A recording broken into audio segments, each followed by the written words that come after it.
নমস্কাৰ। আমি ইমান দিনে শান্তিৰ দূত পাৰ চৰাইৰ বিষয়ে শুনি আহিছো, কিন্তু শেহতীয়াকৈ আৰু এক ধৰণৰ দূতৰ কথা শুনিলো। সেইটো কি জানেনে? সেইটো হ'ল কিয়ামতৰ দূত। তাকো শুনিছো কাৰ মুখত জানেনে? চৰকাৰী উকিলৰ মুখত। দেশৰ চলিচিটৰ জেনেৰেল তুষাৰ মেহতা 28 মে'ত দেশৰ সৰ্বোচ্চ ন্যায়ালয়ত দাখিল কৰা এক শপতনামা যোগে তেওঁ সাংবাদিকসকলক লক্ষ্য কৰি লয়। কিয় লক্ষ্য কৰি লয়? চাওঁ আহক।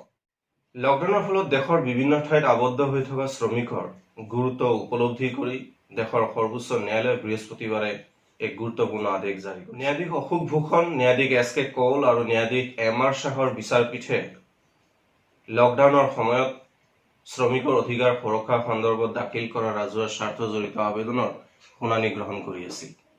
চলিচিটৰ জেনেৰেল তুষাৰ মেহতা কেন্দ্ৰ চৰকাৰৰ হৈ কেন্দ্ৰ আৰু ৰাজ্য চৰকাৰসমূহে গ্ৰহণ কৰা পদক্ষেপ সন্দৰ্ভত আদালতত অৱগত কৰাইছিল।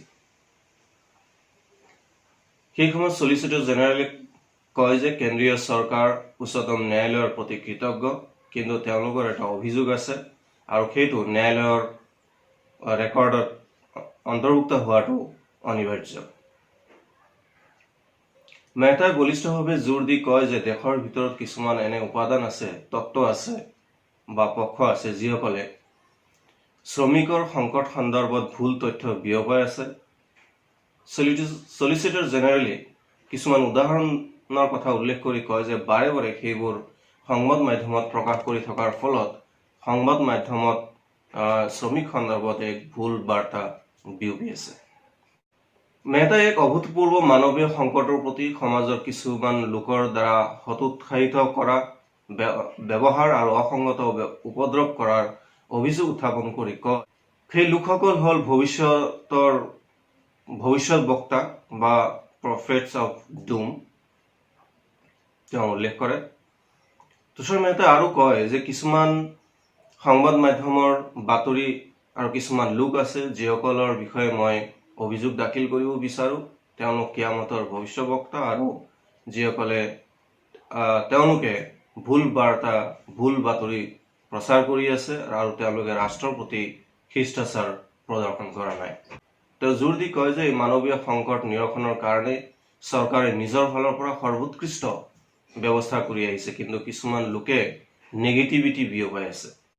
তেওঁ আৰু কয় যে আৰ্মশ্বেয়াৰ ইণ্টেলেকচুৱেল অৰ্থাৎ আৰ্মি চকীৰ বুদ্ধিজীৱীসকলে চৰকাৰে কামবিলাকৰ প্ৰতি তেওঁলোকে কৃতজ্ঞতা প্ৰকাশ কৰা নাই বা শলাগ লোৱা নাই, বৰঞ্চ তেওঁলোকে তাৰ বিৰুদ্ধে প্ৰচাৰ কৰি আছে। চলিচিটৰ জেনেৰেল তুষাৰ মেহতাই ভাৰতত প্ৰসিদ্ধ the vulture and the little গাৰ্লৰ উদাহৰণ উত্থাপন কৰে। এগৰাকী ফটোগ্ৰাফাৰ কেভিন কাৰ্টাৰ 1983 দুৰ্ভিক্ষৰ কবলত পৰা চুডানলৈ গৈছিল। কাৰ্টাৰে এটা সগুণৰ ফটো নিজৰ কেমেৰাত আবদ্ধ কৰিছিল যি শিশুৰ মৃত্যুলৈ অপেক্ষা কৰি আছিল। নিউয়ৰ্ক টাইমছত প্ৰকাশিত হোৱাৰ পিছত সেই ফটোৰ বাবে কাৰ্টাৰে পুলিৎজাৰ সন্মান লাভ কৰিবলৈ সক্ষম হৈছিল। অৱশ্যে 4 মাহৰ পিছত কাৰ্টাৰে আত্মহত্যা কৰিবলগীয়া হৈছিল বুলি তেওঁ সেই সময়ত দেশৰ সৰ্বোচ্চ ন্যায়ালয়ত মন্তব্য আগবঢ়াইছিল। পৰৱৰ্তী সময়ত তুষাৰ মেহতা এই প্ৰসংগত আৰু আগবাঢ়ি কয় যে এগৰাকী সাংবাদিকে হেনো তেওঁক সুধিছিল, অৰ্থাৎ ফটোগ্ৰাফাৰক সুধিছিল যে আপুনি তোলা সেই ফটোৰ শিশুটি কি হ'ল। তেওঁ কৈছিল, মই নাজানো, মই ঘৰলৈ উভতিব লগা হৈছিল।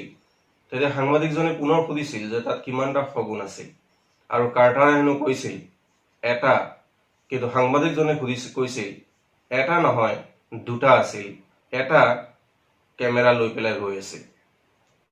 এইখিনিতে মই আপোনালোকক ক'ব বিচাৰিছো, আপোনালোকে হয়তো ভাবিছে যে আমাৰ ৰিপাব্লিক টিভিৰ অৰ্ণৱ গোস্বামী, জি নিউজ অৰ্থাৎ জিহাদী নিউজৰ সুধীৰ চৌধুৰী, ইণ্ডিয়া টিভিৰ ৰজত শৰ্মা, আমিষ দেৱগান, অঞ্জনা ওম কাশ্যপ, এওঁলোকে বা ৰাজদীপ সৰদেশাই এওঁলোকক লক্ষ্য কৰি কিজানি তুষাৰ মেহতা ডাঙৰীয়া এনেদৰে মন্তব্য কৰিছে।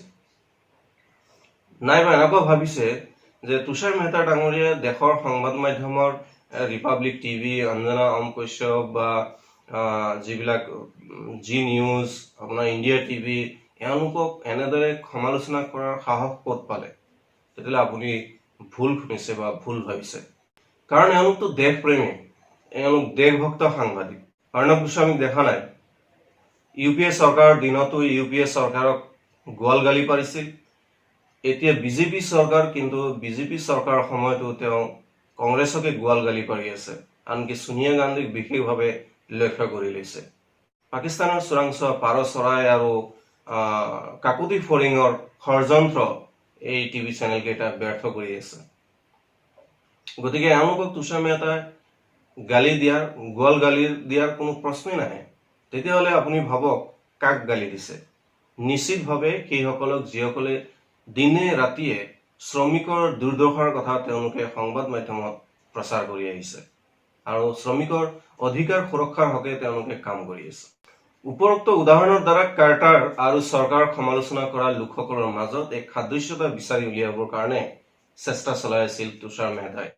তুষাৰ মেহতাই আনকি আৰু এখোপ আগলৈ গৈ পেলাই কৈছে যে যিসকল মানুহ খোজকাঢ়ি ঘৰলৈ যাবলৈ বাধ্য হৈছে তেওঁলোকক স্থানীয় পৰ্যায়ৰ স্থানীয় লোকসকলে, স্থানীয় নেতাসকলে উচতাবলৈ চেষ্টা কৰিছে, উচতাইছে আৰু তাৰ পৰিণতিত তেওঁলোকে খোজকাঢ়িবলৈ বাধ্য হৈছে। আৰু তেওঁলোকে যেতিয়া খোজকাঢ়ি নিজৰ ঘৰৰ ওচৰৰ ষ্টেচনলৈ গৈ পায় তেতিয়া তেওঁলোকক ষ্টেচনলৈ নিয়ে আৰু ট্ৰেইনৰ পৰা নমাই থৈ আহে।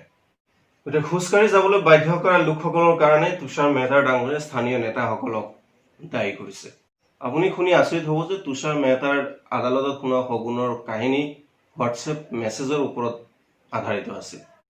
দেশৰ অগ্ৰণী বাতৰি প্ৰতিষ্ঠান অনুসন্ধিত আৰু তদন্ত সাপেক্ষে বাতৰি প্ৰকাশ কৰা অল্টাৰনেট নিউজে এই সন্দৰ্ভত অনুসন্ধান চলাই যি তথ্য পোহৰলৈ আনিছে সেয়া আৰু আচৰিত ধৰণৰ।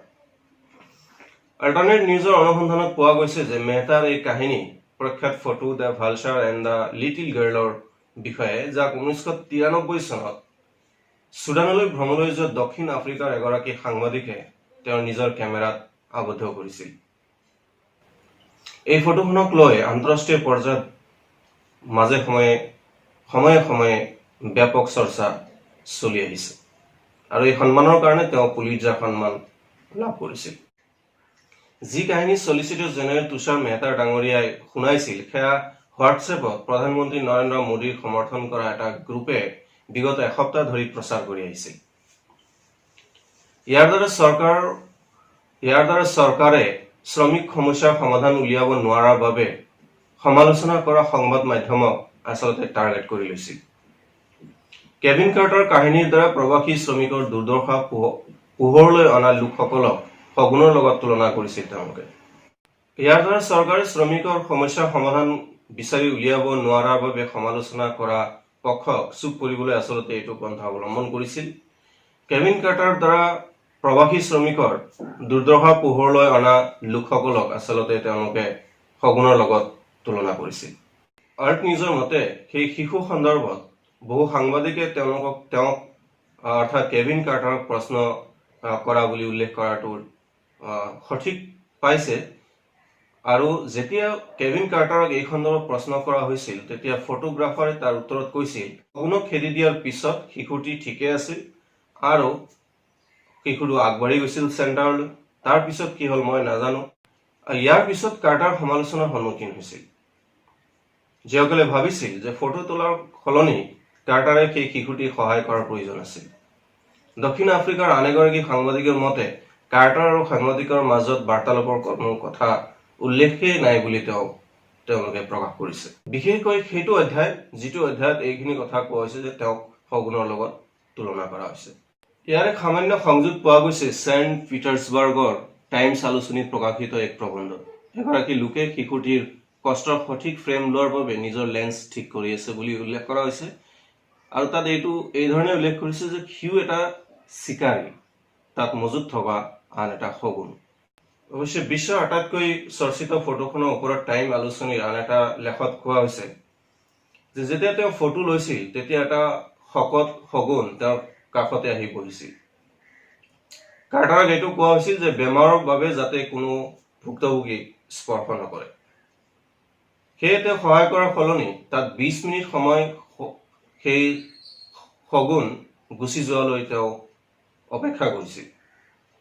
কিন্তু পক্ষীটো যেতিয়া নগল কাৰ্টাৰে সেই শগুনটো খেদি দিছিল আৰু ইয়াৰ পিছত শিশুটো আগবাঢ়িছিল আৰু কাৰ্টাৰে চিগাৰেট জ্বলাই ওপৰলৈ চাই কিবা ভুল ঘূৰাইছিল আৰু কান্দিছিল 1947 চনৰ 27 জুলাইত কাৰ্টাৰে আত্মহত্যা কৰিছিল ইয়াৰ কিছু বছৰ পিছত গম পোৱা গ'ল যে কাৰ্টাৰে যিজনী ছোৱালী যিটো শিশু কন্যা শিশুৰ ফটো তুলিছিল সেইজনী আচলতে ছোৱালী নহয় ল'ৰাহে আছিল আৰু সেই ল'ৰাজন সেই দুৰ্ভিক্ষত বাচি গৈছিল আৰু 14 বছৰ পিছত সেই ল'ৰাজনৰ মেলেৰিয়াত মৃত্যু ঘটিছিল বন্ধুসকল এই এপিসোড কেনে লাগিল নিশ্চয় জনাব ভাল লাগিলেও কমেন্ট কৰিব ভাল নালাগিলেও কমেন্ট কৰিব কিয়নো কমেন্ট বক্স তলত খোলা আছে লগতে এটো কৈ থওঁ মোৰ চেনেল সাবস্ক্ৰাইব কৰিবলৈ নাপাহৰিব ইয়াতে সাবস্ক্ৰাইব বটন আছে সাবস্ক্ৰাইব কৰিব তলত জয়েন বটন আছে তাত ক্লিক কৰি আপোনালোকে মেম্বাৰশ্বিপ ল'ব পাৰে